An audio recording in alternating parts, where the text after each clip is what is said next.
how did I make it this far without love? I don't know.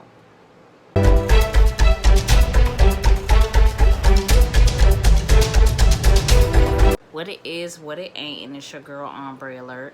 I am back with another video, and this one is a juicy one, okay? So if you're ready, make sure you're tuned in. We are talking about the documentary of Tina Turner called Tina that aired March the 2nd. If you're ready to hear what's going on, if you didn't see it and you're ready to hear what it's all about, then stay tuned so you can get my perspective, and I'll tell you what the facts are as well. So let's get into it.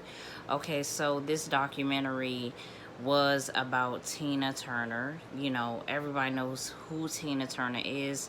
If you're not familiar, I did do a biopic series video on Tina Turner, the movie What's Love Got to Do with It, that came out in 1998. So if you're interested in seeing more about that movie, then you might want to go check out the biopic series. I believe it's episode 2. I will link it in the description box.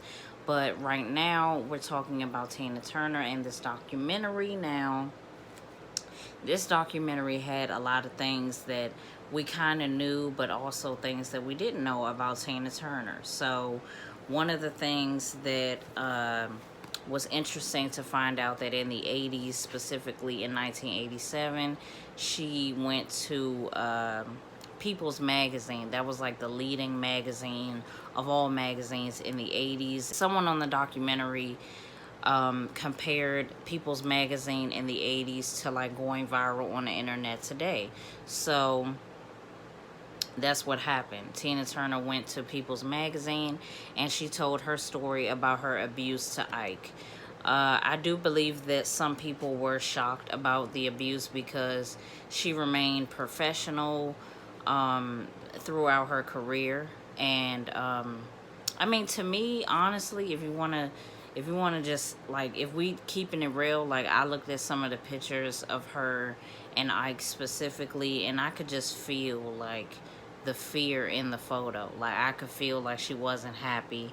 I could feel like he was very dominant and controlling. I could feel that from just a picture. You know, the phrase that they say, like, a picture, you know, paints 1,000 words. Like, I could see what was really going on in the pictures. But anywho, back to what I was saying. People's Magazine, you know, revealed and expressed Tina Turner's thoughts about getting abused by Ike for the very first time. And this was before the movie came out about, you know, her life. So this was like people's first time getting a grip of what she was going through in her relationship with Ike and also business-wise with Ike. So for the first time, this was back in the 80s, so this was one of the first times that you saw a woman going public with her abuse. Like, back in the day, or back in those times, like, women didn't speak out about getting abused. A lot of women were being abused by their husbands, and they just, you know, kept it to themselves. You know, some women, or most women, eventually were murdered by their husbands because they didn't or they ran away because they didn't, you know, tell somebody in time that they were getting abused or whatever the case may be. So it is amazing to me that Tina Turner developed the strength to actually talk about what was happening.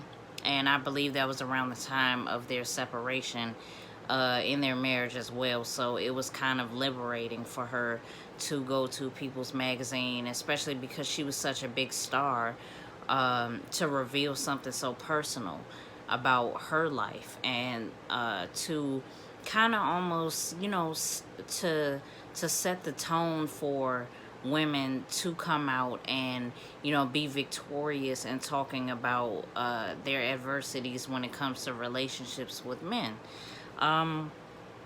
So Tina Turner, she described her music as black gospel, and if you've heard Tina Turner's music, then you will probably agree with that. I do agree with that. I think that her music is very sanctified, you know what I'm saying? I feel like it does make you want to get up. It's hard to sit still when you hear a Tina Turner song. While I was watching the documentary, I was looking at they put in some of her video clips of her performing. I was just looking like, wow, like I can't even imagine being there, but I would have loved to like be there because it's just so action packed. Like that's the type of show you want to see because she's singing and dancing at the same time, and it's just every dance move is just so powerful that you feel it. You want to get up, you want to dance, you want to sing, you know, you want to yell, you want to do everything. So she turned it out. I mean, from the costumes, from the hair to the songs to the dance moves, she turned it out, honey. So I would agree with with her, that her music is like black gospel music because it evokes something special into your spirit, and it makes you want to get up and celebrate and be happy, and it's just great. So, a little bit of background was in the documentary about Ike Turner, and I feel like some of what was expressed in this documentary explains why he became such a dominant, mean, asshole, if you want to go there, towards anybody, but especially towards Tina Turner. Um, when Ike Turner came out, he was considered, you know, his songs was considered one of the first, some of the first rock and roll music to hit the scene. And I believe in the documentary they were saying something like the the songs that he wrote, or some of the songs, were stolen by other people or ripped off. So ever since then he kind of remained paranoid and frantic, thinking that people were going to steal his music, or people were going to come around his circle and kind of jock his wave, jock his vibe, and, you know, steal his sound, steal his style, whatever the case may be.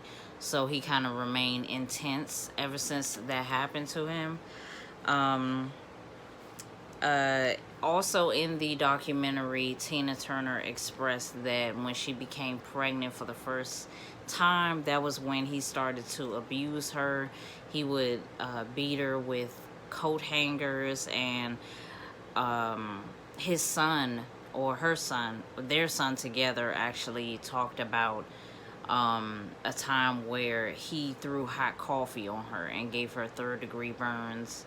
And he expressed that that was the moment, and he was nothing but a kid, so he expressed that that was the moment where he had no respect for him, and he grew to hate him from that moment on. So, you know, the abuse was a lot. If you watched What's Love Got to Do with It, then you know that it was a lot of abuse, and it was really bad. Like, there was a scene, of course, in that movie where she was raped by him, where he would just hit her, where he shoved the cake in her face, and it was just a lot of embarrassing moments and a lot of just raging abuse towards her. And she was the one that was, I think, you want to know what I think, honestly? Especially after watching that movie and watching this documentary, I know why he's mad. He was really upset about a lot of people maybe stealing his sound, stealing his energy, stealing his style. But when it came to Tina Turner, she didn't need him like everybody else did. She didn't need to steal anything from him. She didn't need him at all. She had her own style. She had her own way of singing, and she could sing by herself. You know, she knew it too. I think she knew it too, but he knew it most of all, and I think that that's why he wanted to be so dominant and controlling towards her. It was because he met his match, like, talent wise. Like, don't get it messed up, Ike was very talented, but it's like when you're a bad person and you're just, you know, you're mean and you're abusive and you're arrogant, all that talent, it just goes to waste, to be honest. So it's like you lose a lot of respect from people that's in the industry if you're just not a nice person. And Tina is the exact opposite. Like, she's a joy, she's a delight to work with, leading to the fact that a lot of producers would pay Ike just so that he wouldn't show up. Like, they actually paid him to stay away from Tina Turner so that they could record something without him being in a room. So that was something that I didn't know that was in the documentary as well. A part of the evolution of Tina Turner from Ike was her beginning to sing melodies. When she started to do that, she started to, you know, open up her range as far as being a singer. She challenged herself to see how far vocally she could go, and she also developed, you know, more fans because they saw her versatility and her ability to capture an audience. And it wasn't just like black, it advanced past just black people music. She did what most artists dream to do, and that's cross over. When they say cross over, like back in the day, it's not really like that hard to do that nowadays, but back in the day it was hard for black artists to cross over, and that basically just means to grab a white audience, you know, to grab an international audience. So she began to sing melodies, and that really expanded, you know, her platform as a solo artist. You know, even when she was still working with Ike, a lot of people just wanted to see her. And I can imagine he probably felt like he was in her shadow, but that's no way to be. You know, he wasn't just like her, I guess, a business partner, but he was her husband as well. And one thing a husband is supposed to do is be supportive, and he wasn't doing any of that. He wasn't being a good husband. He wasn't being a good father. You know, he wasn't being a good business person either. So how could she possibly lean on him, you know? And I think one thing I thought that was interesting about Tina Turner in general from the documentary is that her childhood was very unique. Her mother, she was abandoned by both her father and her mother. Most times, unfortunately, in the black community, you hear that, you know, you hear that women, young black women and men are abandoned by their father at a young age. But Tina Turner was abandoned by both of her parents at a young age, and she was forced to kind of grow up around so much hate. And that's why the title of the movie, What's Love Got to Do with It, is so significant, because there was like almost 0% of love, you know, in her childhood from her mother, from her father. She grew up on a plantation, so, you know, growing up picking cotton, that's a lot of physical pain. That's a lot of you know, just being in the sun all day, just being forced to do something that you don't want to do constantly just to get money. That's a form of torture. So there's no love in that, you know what I'm saying? So it's like the picking cotton, that's hate, that's no love. That's the abandonment of her, both of her parents, is no love. And then it's no wonder that she kind of attracted Ike, because it's like when you're used to pain or adversity, it's hard to kind of shake that. It's hard to kind of disperse from that. It almost becomes a part of your gravitational pull. It almost becomes a part of your universe because it's something that you're used to. So in the documentary, she said in her own words that her own mother didn't even love her. And, you know, and I was kind of, you know, was I shocked? No, I wasn't shocked, because I think you could see that in the, I don't know.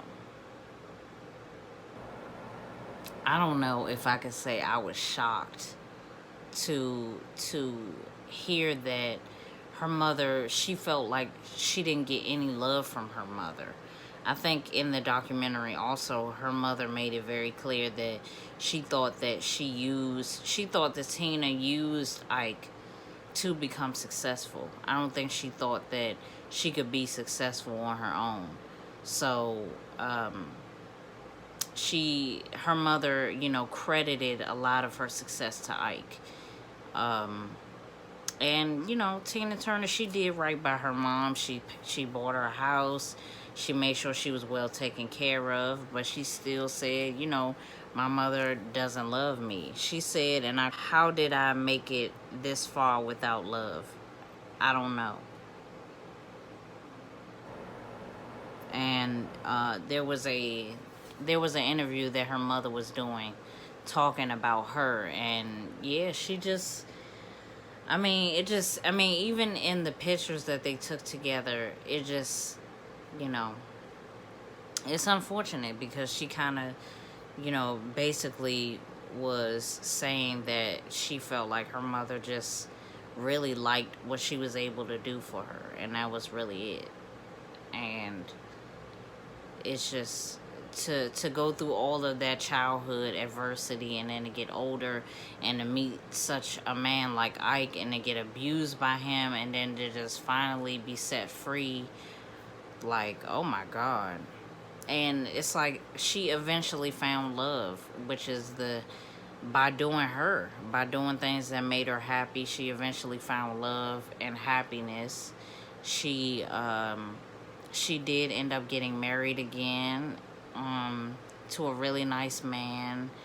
I think he's a producer, and he gave her a kidney and everything, and he seems to be so genuine and genuinely in love with her, and I think that that's fabulous.